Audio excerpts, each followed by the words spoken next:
Hello everyone and welcome back. I am Duke Silver. Today we are going to be playing the Fates.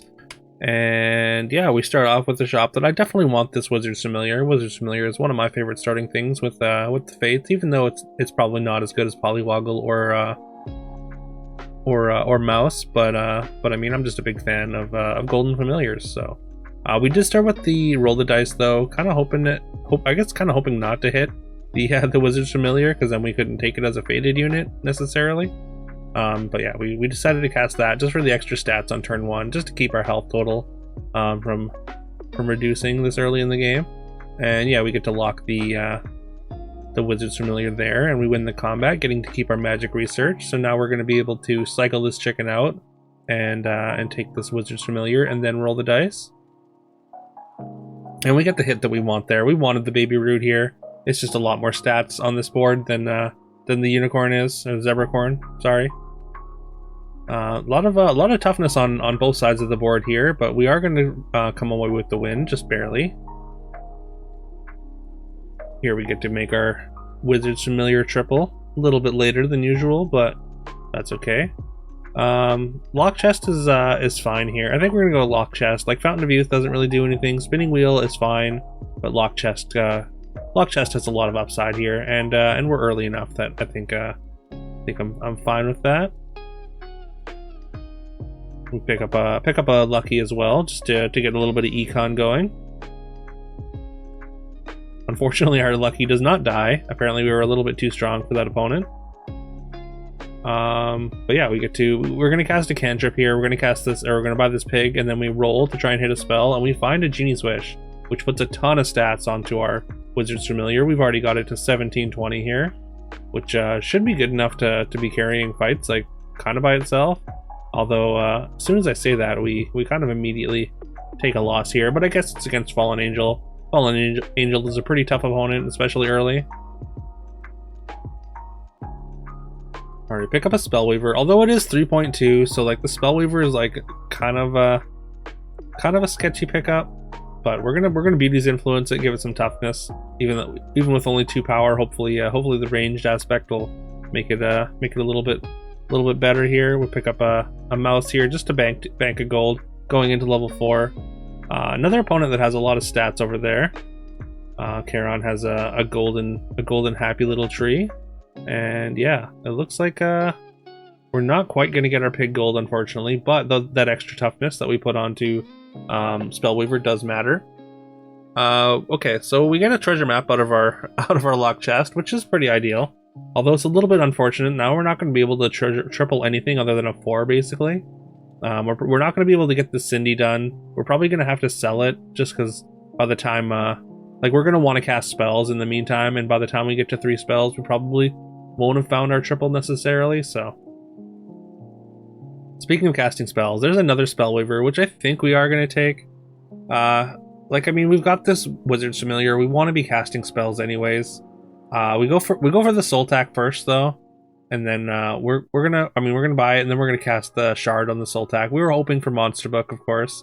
I mean, Monster Book or Medusa would have been really, really nice, but unfortunately, we do get a Vulture here, which doesn't really do a ton. And these Spellweavers are looking pretty bad on our board. Fortunately, the rest of our board is big enough. We do get a level 4 character here, a level 4 pair, sorry. A couple of Greedies. We're not really getting a lot of value out of them, but I mean, it's a 4 pair. And like, they're fine. If we can triple it up, then having a golden Greedy can get you some econ.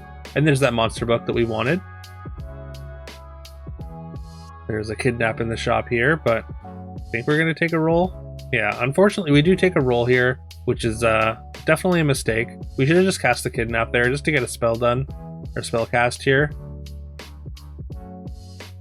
Opposing Peter Pan's has Queen of Hearts, which is a ton of stats, as well as a very large Vampire, and a Sarcophagus to go with it. So they got a lot of tempo going on, so we do lose that fight. But we did lock the experience last turn, right at the last second. There's a Robinwood, which we are going to take. Robinwood's a fine pickup here. I mean, Robinwood's just a very solid character.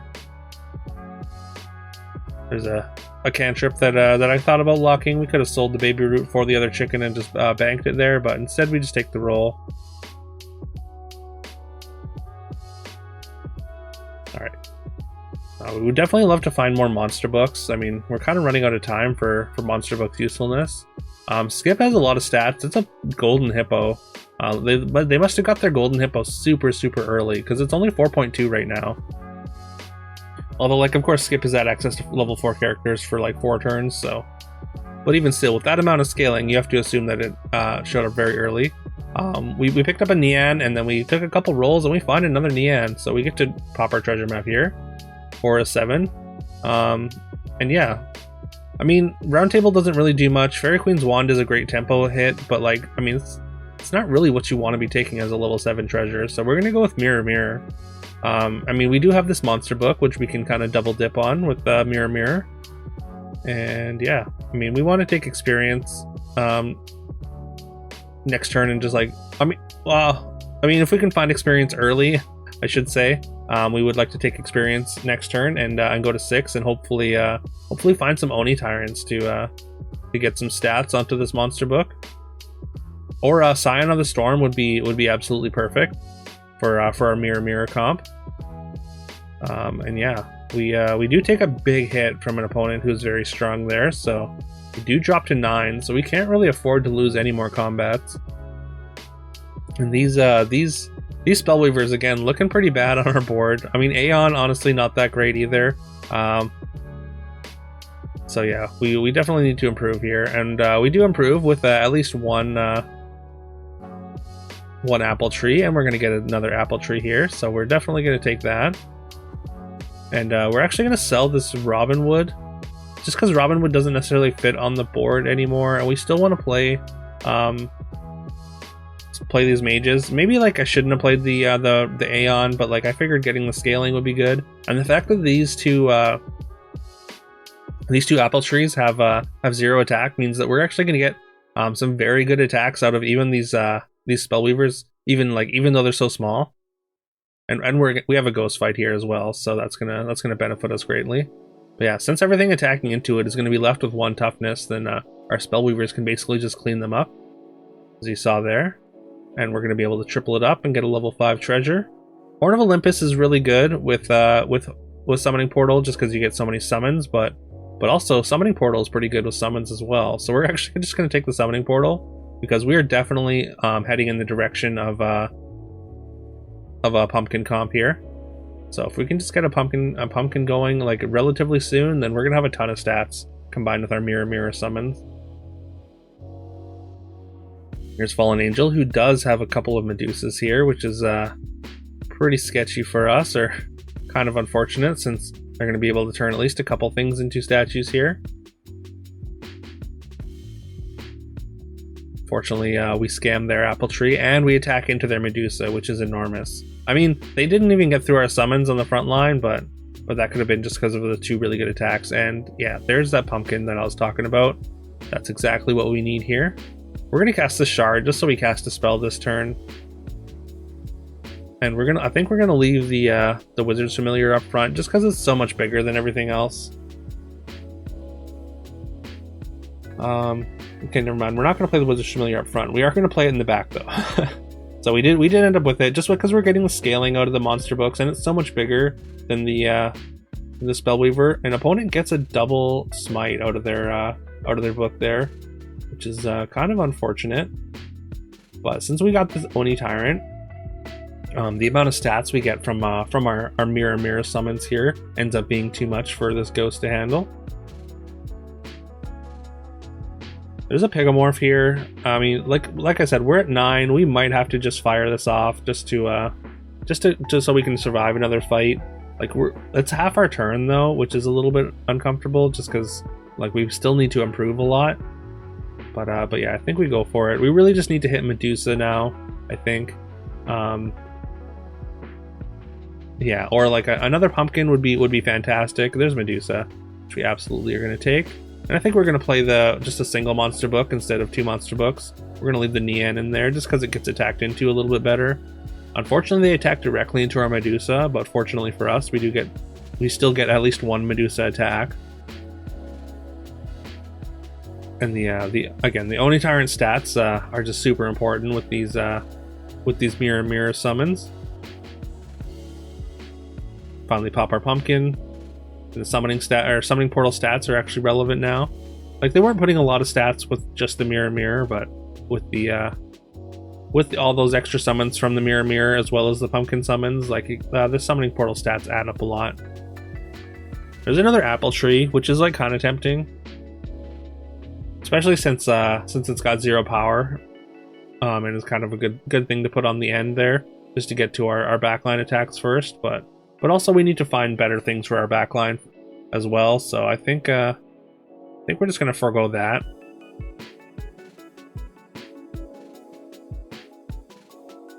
Yeah, it takes a second of deliberation, but we do eventually make that decision. We're going to cast Hermes Magic Beans. Having our Medusa go first is super important, especially since we get the Oni Tyrant stats. And we're against this Fallen Angel again, who remember did have the Medusas as well. It looks like they've gone into a full tree board since then, though.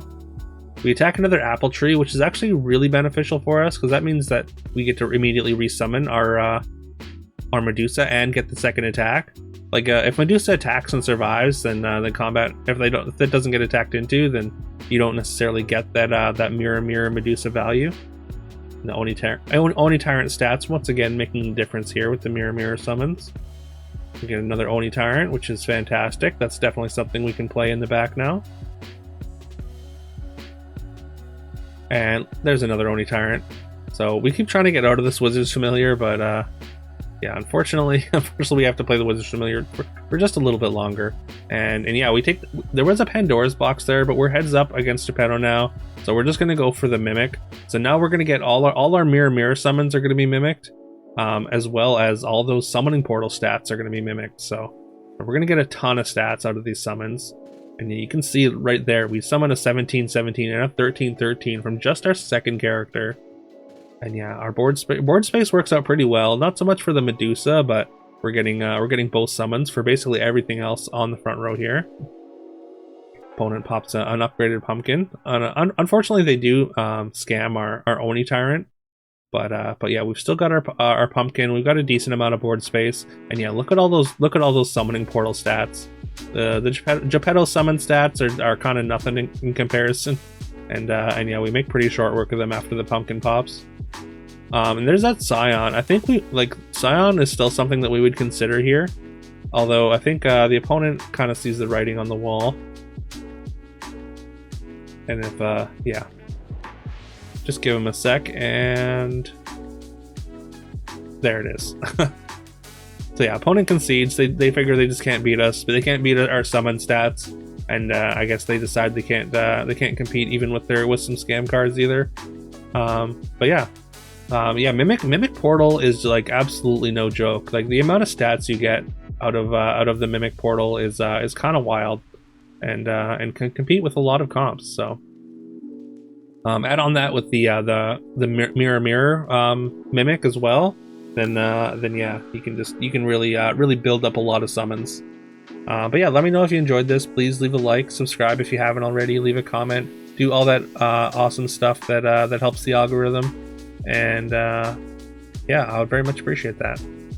I think that's it for today, so I hope you all have a great rest of your day, and I will see you tomorrow.